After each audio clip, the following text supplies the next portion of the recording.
नमस्कार विद्यार्थी मित्रांनो. तर चला आजपासून आपण टेन्सेसचा प्रवास सुरू करणार आहोत. 3 टेन्सेस आहेत, प्रेझेंट टेन्स, पास्ट टेन्स आणि फ्युचर टेन्स. आणि प्रत्येक टेन्सचे 4 प्रकार आहेत. सिंपल, कॉन्टिन्युअस, परफेक्ट आणि परफेक्ट कॉन्टिन्युअस. तर आपण स्टेप बाय स्टेप सगळे टेन्सेस शिकणार आहोत. तर चला सुरुवात करूया सिंपल प्रेझेंट टेन्सने. तर चला नावाप्रमाणेच हा टेन्स बिलकुल सिंपल आहे. तर चला सिंपल प्रेझेंट टेन्समध्ये कोणत्या ॲक्शन्स म्हणजे काय एक्सप्रेस केलं जाते सिंपल प्रेझेंट टेन्समध्ये ते आपण समजून घेऊ. हा असा टेन्स आहे दॅट एक्सप्रेसेस हॅबिट्स. लक्षात ठेवा, habits, general truths, repeated actions, facts and fixed situations in the present. आता बघा, हॅबिट्स म्हणजे सवयी, हॅबिट्स म्हणजे सवयी. जनरल ट्रूथ्स म्हणजे सामान्य सत्य, म्हणजे असे सत्य जे अगोदर पण सत्य होतं, म्हणजे अगोदर पण तीच परिस्थिती होती, आता पण आणि समोर पण तीच परिस्थिती राहणार. म्हणजे ती असे सत्य जे काळानुरूप आणि प्रदेशानुरूप बदलत नाही, असे जनरल ट्रूथ्स. मग रिपीटेड ॲक्शन्स म्हणजे अशा ॲक्शन्स ज्या तुम्ही रिपीटेडली करता, रेग्युलर बेसिसवर करता. फॅक्ट्स म्हणजे तथ्य, असे तथ्य म्हणजे तथ्य काय असतात जे बदलत नाही. आणि फिक्स्ड सिच्युएशन्स म्हणजे स्थिर परिस्थिती, म्हणजे जनरली ती बदलत नाही. तर काय लक्षात ठेवाल तुम्हाला, सिंपल प्रेझेंट टेन्समध्ये आपण काय एक्सप्रेस करतो? Habits, general truths, repeated actions, facts आणि फिक्स्ड सिच्युएशन्स. ओके, मराठीमधून समजून घ्या, परंतु लक्षात ठेवताना habits, general truths, repeated actions, facts आणि फिक्स्ड सिच्युएशन्स सिंपल प्रेझेंट टेन्समध्ये. ओके, हे तुम्हाला विचारलं जाईल ना. मग आता स्ट्रक्चर, सब्जेक्ट असतो, वर्बचा पहिला रूप, बेस फॉर्म म्हणतात त्याला, V1. आणि V1ला लागतो एस किंवा ES. कुठे लागतो, कुठे नाही लागत, एवढं लक्षात राहील. मग ऑब्जेक्ट, मुख्य मुद्दा कोणता आहे? V1. मग कुठे SES लागतो, कुठे नाही लागत. समजलं? आता बघा, SES कुठे लागतो आणि कुठे नाही लागत. Use V1 with I, we, you, they आणि प्लुरल नाउन्स. आपण कोणत्या टेन्सचा अभ्यास करत आहोत? Simple present tense. Simple present टेन्सचीच गोष्ट सुरू आहे बघा इथे. SES फक्त सिंपल प्रेझेंट टेन्समध्ये लागतो. तर बघा, पण या प्रोनाउनसोबत येस किंवा ES लागत नाही. कोणासोबत? I, we, you, they आणि प्लुरल नाउन्स यांच्यासोबत एस किंवा ES लागत नाही. मग एस किंवा ES कोणासोबत लागतो? ही, शी, इट किंवा सिंग्युलर नाउन यांच्यासोबत V1 सोबत एस किंवा ES लागतो. समजलं? हे मराठीमधून समजून घ्या. आता बघा, इथे एक्झाम्पल्स दिलेले आहेत. I play football, we play football, you play football, they play football. प्लेसोबत एस लागला आहे का? नाही. का बरं? कारण हे आय, वी, यू, दे यांच्यासोबत आले आहेत. आता बघा, ही प्लेज फुटबॉल, प्लेला एस लागला आहे. लक्षात राहील तुमच्या, एक्झाम्पल्स लक्षात ठेवा, रूल लक्षात ठेवण्याची आवश्यकता नाही.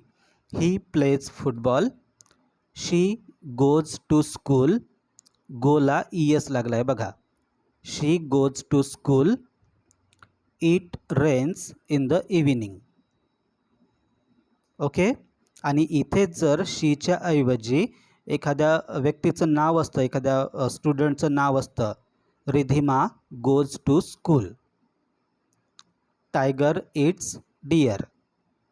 ओके. सिंग्युलर नाउन राहिलं तर V1ला एस किंवा ES लागतो. कुठे? सिम्पल प्रेझेंट टेन्समध्ये. पण सिम्पल प्रेझेंट टेन्समध्येच यांना एस किंवा ES लागत नाही वर्ब V1ला. कोणासोबत? आय, वी, यू, दे आणि प्लुरल नाउनसोबत V1ला एस किंवा ES लागत नाही सिम्पल प्रेझेंट टेन्समध्ये. आता इतकं डिटेल्समध्ये सांगण्याची गरज नाही. तुम्ही फक्त आपल्या स्वतःच्या शब्दामध्ये, स्वतःच्या भाषेमध्ये कोणासोबत एस किंवा ES लागतो आणि कोणासोबत एस किंवा ES लागत नाही हे तुम्ही लक्षात ठेवा. तुम्हाला विचारलं जाईल हे. नेक्स्ट. आता बघा,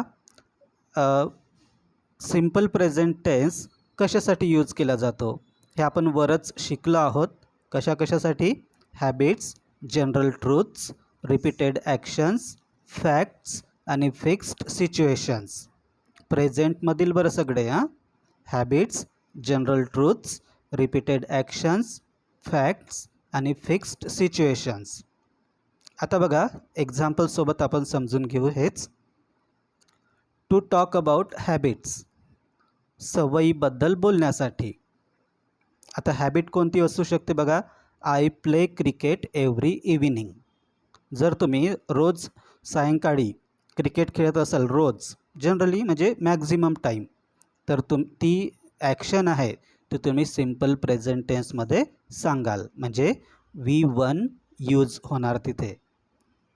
प्लेच्या ऐवजी, या एक्झाम्पल ऐवजी कोणता पण एक्झाम्पल असू शकते जी तुमची हॅबिट आहे, जी तुम्ही वारंवार करता, म्हणजे रेग्युलर बेसिसवर करता.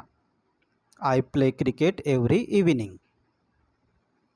मग टू एक्सप्रेस जनरल ट्रूथ्स, म्हणजे जनरल ट्रूथ्स म्हणजे असे सत्य जे भूतकाळात, वर्तमान काळात आणि भविष्यकाळात सेमच राहील, किंवा इंडियामध्ये, पाकिस्तानमध्ये, अमेरिकेमध्ये सेमच राहील, म्हणजे जास्त करून ते सेम राहील. आता बघा, जनरल ट्रूथचं एक्झाम्पल बघा. The sun rises in the east.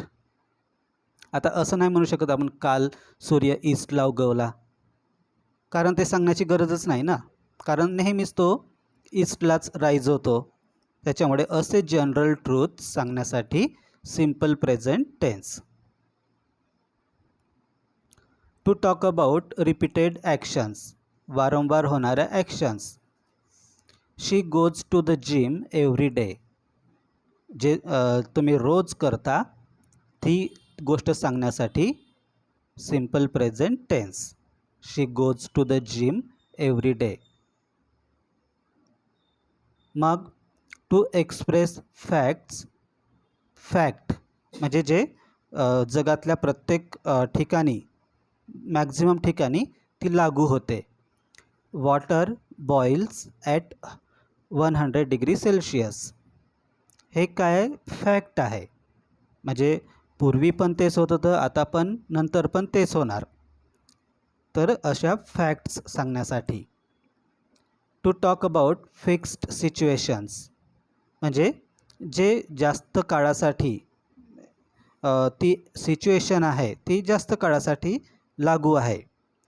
He leaves in Pune, म्हणजे आजकाल, म्हणजे आजकालच्या ज्या ॲक्शन्स आहेत त्या आपण सिम्पल प्रेझेंट टेन्समध्ये शो करतो. ही लिव्ज इन पुणे, आजकाल तो पुणेमध्ये राहतो. समजले सगळे examples? Habits, general truths, repeated actions,